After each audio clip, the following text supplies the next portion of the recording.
Welcome to the Mike Litton Experience Podcast. Mike has over 31 years experience in real estate, finance, and investing.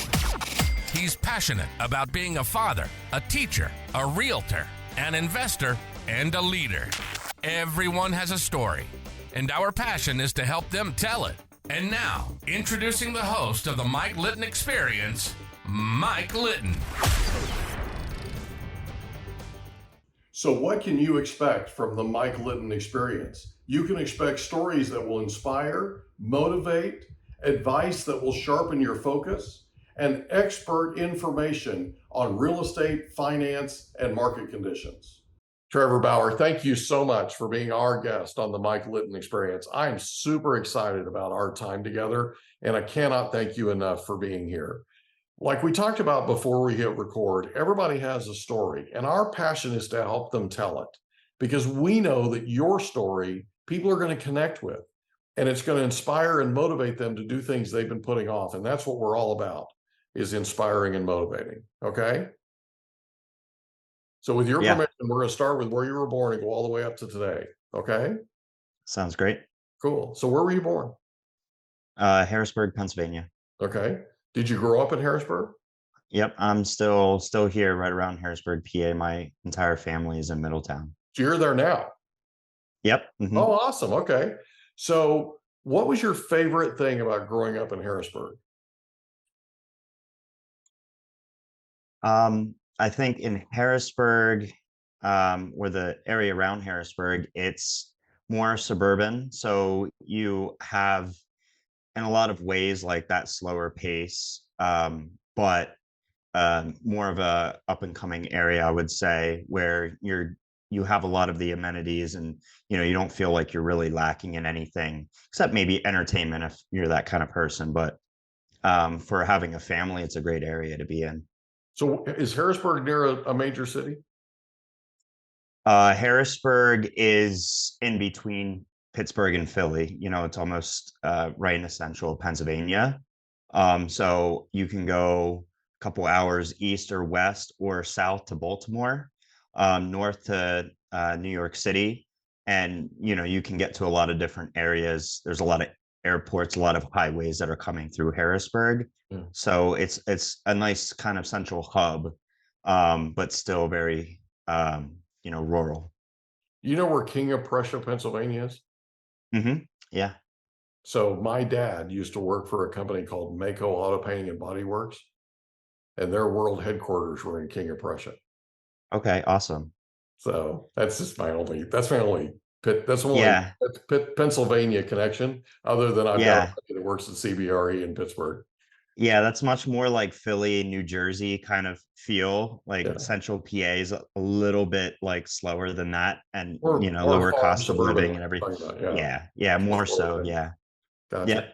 So growing up, who was the most influential person to you? It's a great question. Honestly, I just think my dad was a role model for me. I still don't really follow a lot of, say, like celebrities or anything like that. It's really, people that are nice to other people and wanting to see the good in people and are kind to other people is what's most important to me. What'd your dad do? My dad, my family owns 3 bowling centers here in Central PA. Oh, cool. So my grandfather started them, had 3 centers, and my dad, uncle, brothers, and cousins are all running them now. Oh, it's a family operation. That's cool. Yeah, I think I'm the only one that's outside of it. What were you thinking, right? Bowling's the family business. Come on, man. It is. Yep. So in high school, what was your favorite subject? I'd say math, because it was very kind of straightforward for the most part. Yeah. Right or wrong, right? Black or white, not a lot of gray. Yeah. Cool. Yeah. I'd say, reading and writing is a little bit harder for me. Yeah. I have like a slow processing, and, internalizing information for me is a little bit slower and more difficult than, most people, most of the peers that I was around. So, where in math I could get stuff done in the normal amount of time when everybody else did. The Right. other subjects took me longer, and it was a little bit more frustrating. But I think, going through that and having that and learning how to adapt and building some other skill sets and having to work harder, definitely at the end of the day, persisting through that and wanting to work through that, it all ends up, you end up in a better place. Oh, absolutely. Teaches you a ton, right? Yeah. Amazing how life works that way. So Yeah. in high school, did you play sports? I wasn't the most athletic, but I was on the bowling team and Yeah. I You're played kidding. tennis. So my dad ran a recreational bowling team. Yeah. It was a pretty small league, maybe 7 schools, I would say, probably participating in it. And only one school had it kind of like sanctioned as a sport, Mhm. where it got funding and everything. But it was, um, bowling's a very different kind of sport. Yeah. It's one that you can have natural talents and skills, but you really have to work at it. Yeah. Whereas I see a lot of other sports, like you can be pretty naturally gifted at things and be like a couple steps ahead of others. Bowling, even the most, athletic kids in school we're not good bowlers. Yeah. It's a game you had to work at. So Yeah, that's a true. little bit more of an even playing field, for the most part, but there's so many different kinds of styles. And um, with bowling, it's a very unique sport. I got you. So what age were you when you started bowling? Hmm. Well, as far as I can remember, I probably can remember back to maybe bowling at maybe 8 years old. Yeah. I don't know when I would have been in my first league. Probably, somewhere between 10 and 14, Yeah. I would say. Did a lot Yeah. of youth bowling, Yeah. I can bowled a lot in imagine. middle school. I can imagine. That's cool. Yeah. So you graduated from high school. Then where do you Hmm. go? So from high school, I went to Elizabethtown College, which was a college just 15, 20 minutes away Mhm. from my high school. I'd say most kids either that were in my high school didn't go to college or wanted to go real far away. Mhm. So I don't think there's anyone else in my class that actually even went to the next town over to go to college. Wow. But I did that because it was a small school that I thought that I was going to get the individualized attention from the professors that I needed. Yeah. And that ultimately was the case. And I had a great experience there overall. I was much more focused on academics than anything else. I thought I was going to play for the tennis team. That didn't really work out for me. I wasn't able to focus on everything that I wanted to. Yeah. I got really into fitness. I wanted to prioritize going to the gym and learning the right nutrition and working on myself and improving myself over playing a sport. And I quickly realized that I didn't have time for both academics, and I had the option, I could choose a sport or I could choose to really focus on myself and, Right. building myself for my future. And that's what I chose to do. So um, that was that was a very pivotal point in my life where going to college, I was actually independent, making my own decisions. And prior to that, I very much leaned on others for decisions, a lot on my parents. Even the schools that I applied to, they were all recommendations other people made. And I didn't have that initiative to even start the applications myself. I just worked a lot different back then. And then, through college, I learned how to do everything on my own, and became very proactive with things. And I was applying to Harvard and Yale before I graduated. And Mhm. so um, a very eye-opening experience, and very big change for me. Going through that, I pretty much took everything that I was previously relying on my parents for and just said, I'm going to figure it out on my own. Mhm. And that really extended through college and after going into, the business that I have today. And even between that and college, I was doing online marketing and web design for small businesses.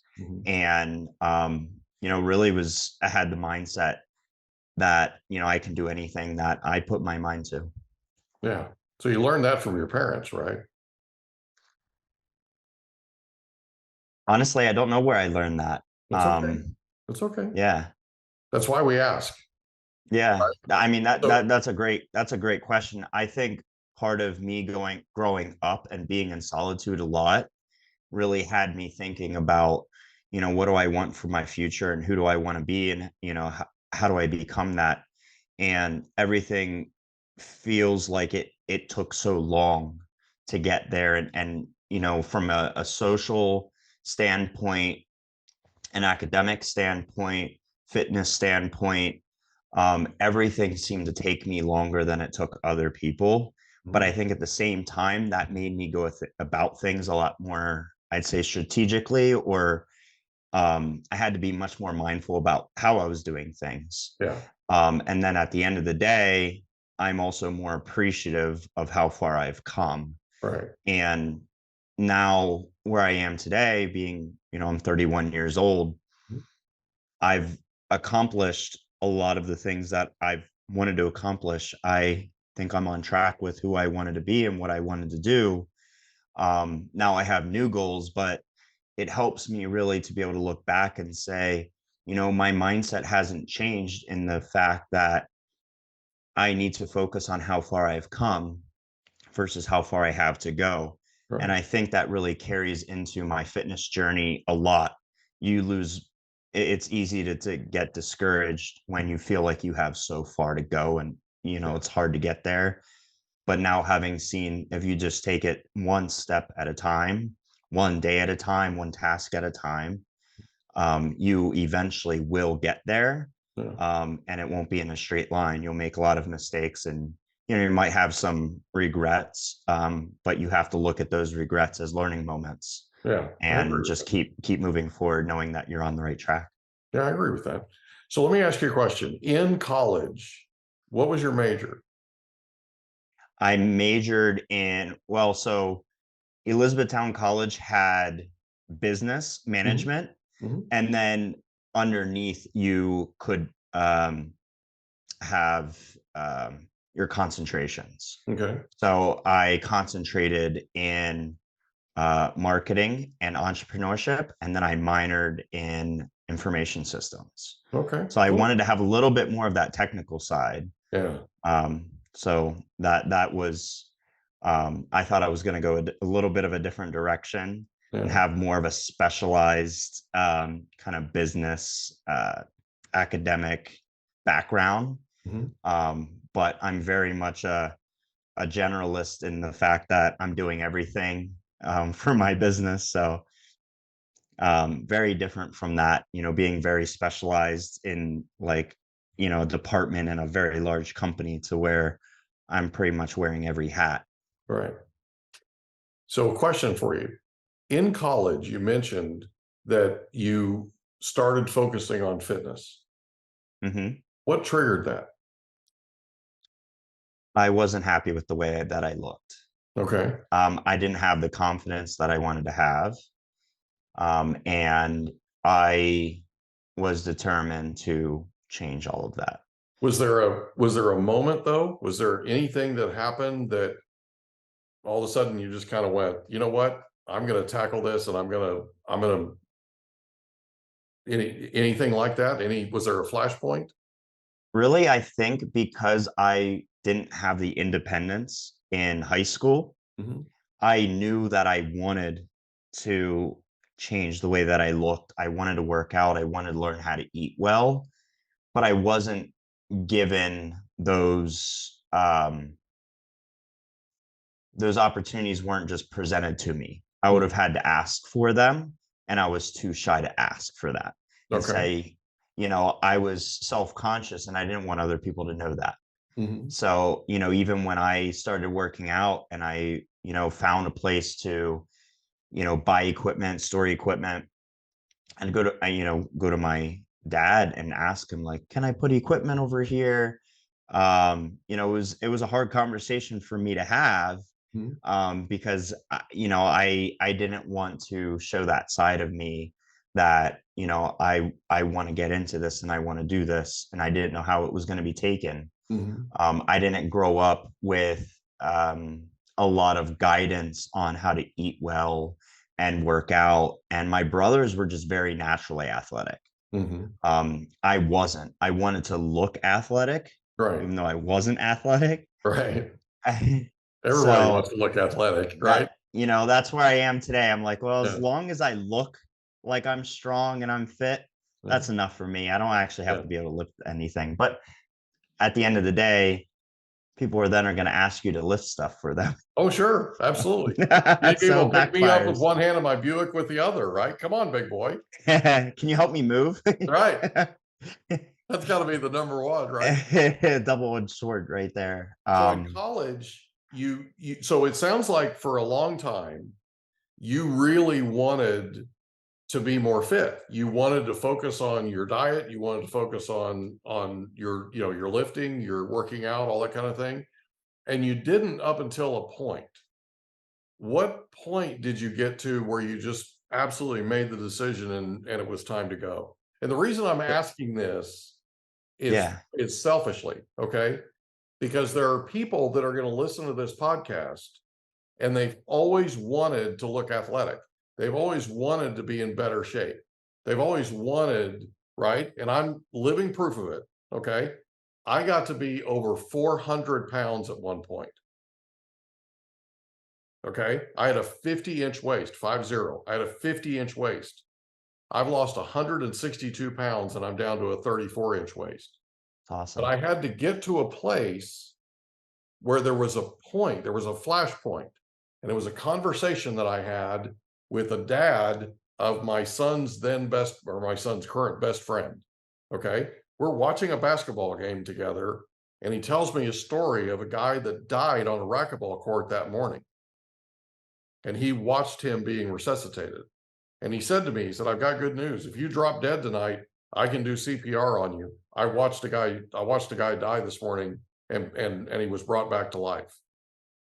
It got my attention, but what absolutely closed the deal was it was my wife's mechanic, okay, who played racquetball like an absolute monster every single day, didn't have an inch of fat on him, and he was 71 years old.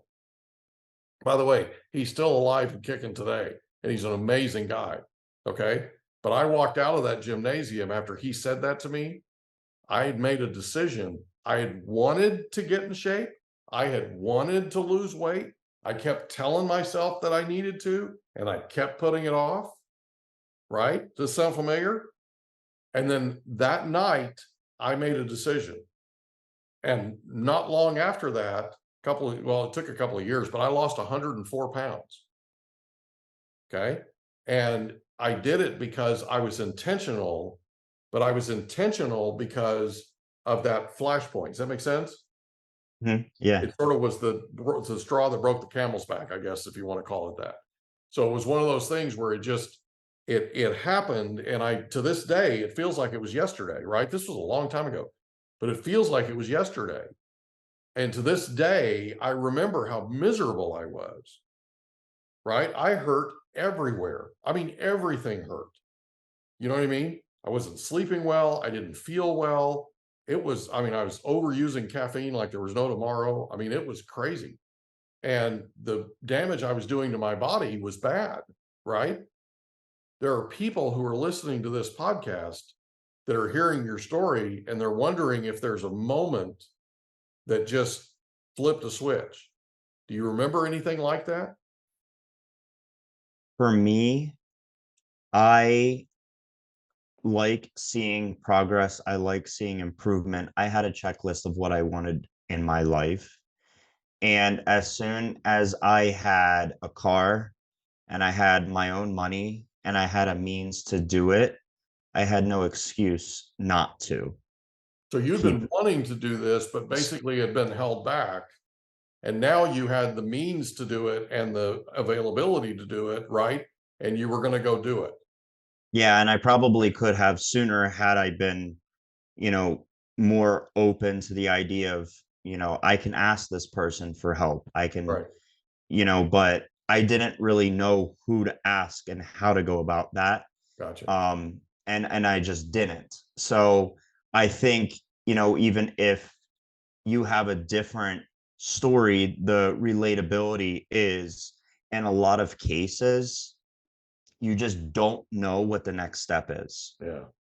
You want to do it, but actually doing it, building brand new habits, creating a brand new routine, those things are very difficult. Right. However, if you start taking action, even in small ways, and those start building habits, and then you build habits on top of those habits, Right. everything ends up changing in the blink of an eye. Yeah, it's a snowball So, effect, right? yeah. I mean, and as you are seeing now, it took a really long time for me to see progress. I have very stubborn body type, and I had to look at myself every mirror and say, or every day in the mirror and just say, keep going. One day you will get there. And I said that out loud. This was, my grandparents' house. I had a key to go in. They weren't living there anymore. And I would go down to the basement. I'd look myself in the mirror and I'd say, don't give up. You'll get there one day. Mm-hmm. And I would tell myself that every single day. And now when I look back, was I doing everything right? No. Was I doing a lot wrong? No. Some things just do take time. It's building the habits. And I was putting a lot of work at a checklist every day of, I need to do all these things. I need to wake up and drink 16 ounces of water. And it was boom, boom, boom, boom, boom, and every day I checked the box and made sure that I did it, so that at least at the end of the month, I was like, I did all of that. I might not have anything to show for it, but I did all of that. Right. And just going through that process, building that discipline, Mm-hmm. that discipline came and it went. Mm-hmm. I would do diets and I'd be like, I'm not seeing anything from this. And I would fall off the diet, and then I would just go crazy eating whatever because the diet was so. We hope you enjoyed another episode of the Mike Litton Experience. If you did, do us a favor, smash that subscribe button, tell your friends, family, and coworkers about our program, and wherever you get your podcasts, please leave us a rating. It helps us to connect with quality people just like you. And that's a wrap. Another episode of the Mike Litton Experience in the books. Reach out to Mike on Instagram at Litton Realty. Want to meet with Mike? Check out calendly.com/Rio760.